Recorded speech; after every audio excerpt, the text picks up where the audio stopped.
Officials in Baghdad and Erbil have reached a preliminary agreement that ends the Kurdish regional government's ability to carry out independent oil exports. Türkiye had halted flows via a pipeline to the Mediterranean port of Ceyhan from Iraq's Kirkuk fields. That's after the International Chamber of Commerce ordered Ankara and Baghdad to pay each other compensation in a long-running arbitration dispute. Iraq's central government, which considers independent Kurdish oil exports illegal, accused Türkiye of violating their 1973 agreement by trading oil with a KRG without its consent. Turkish Energy Ministry said the ICC ordered Iraq to compensate for several violations concerning the case. According to the International Energy Agency, the stoppage accounted for only 0.5% of global oil supply. But it coincides with OPEC+'s surprise decision to further cut production. Saudi Arabia and other OPEC+ members have announced oil production cuts of more than 1 million barrels a day to boost prices amid fears of weaker demand. That brings the total volume of cuts to 3.6 million barrels per day. The price of Brent crude oil surged more than 5% over the past week to $84 a barrel, while US benchmark WTI is trading above $80 a barrel again. In March, oil tumbled to its lowest level since December 2021 amid a banking rout. The rising cost of energy is fueling new fears of higher consumer prices as central banks are hoping to reverse inflationary trends. For more on this, Taha Arvas joins us now from Istanbul. He's an adjunct professor of finance at Boğaziçi University. Many thanks for being with us today. Taha, how important is it for Turkey, but also for the Kurdish regional government, to send and receive this crude oil at this particular point in time? Sure, it's very important for the Kurdish regional government because they need it's their major source of income. And Turkey also benefits from royalties by using the pipeline that gets their crude oil to the Mediterranean. So it's important for both. Obviously, it's much more important for the Kurdish regional government, but it's important for both together. And Taha, oil prices, if they really were to reach the $100 a barrel mark, what would happen to Turkey? Because some analysts are now saying Turkey would be one of the most hit countries. Do you agree? And if yes, why? Sure. Turkey is an oil importer. We were at over $125 oil last year.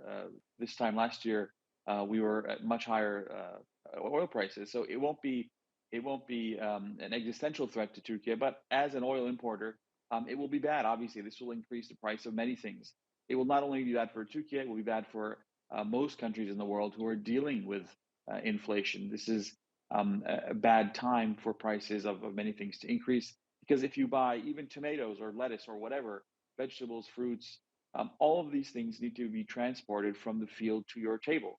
And that means the price of oil. So if you're looking at the price of anything, those all have transportation components. And so it would be bad for Turkey as well as all other countries. Absolutely. Many Asian countries as well would be really impacted. And Right. Taha, I really wonder, after the OPEC plus surprise cut, is there really a possibility that these prices will see the $100 a barrel mark? Because as you said, last year prices were higher, but then they were not this year at the end. Is this a real possibility?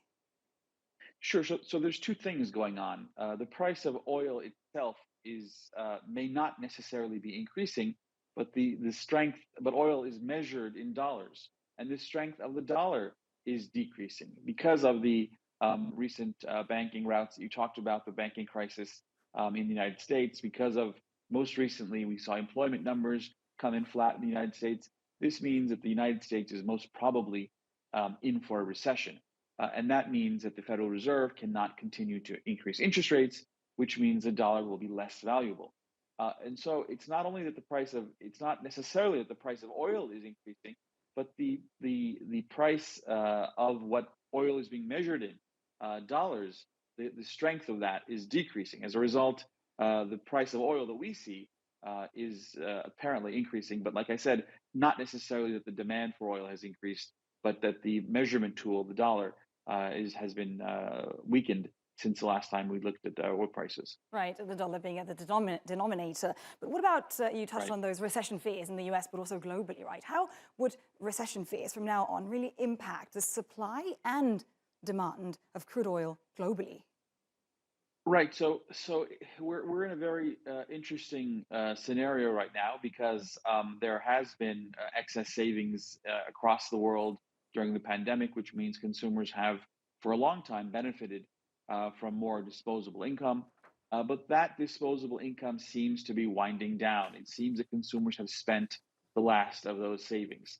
As a result, we may be back to normal, normal being pre-pandemic, the pre-pandemic era, which means less consumption, which might mean less willingness to spend on going out, on traveling. The summer travel season is beginning soon.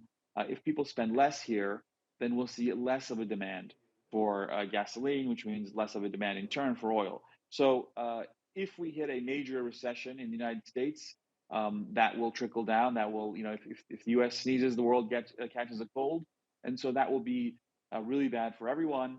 And that will also impact oil prices. If the U.S. gets hit with a hard recession, consumer demand falls off.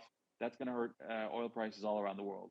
But some analysts are saying that it might be in for a soft landing or a no landing, in which case we'll probably see oil stay here for the foreseeable future.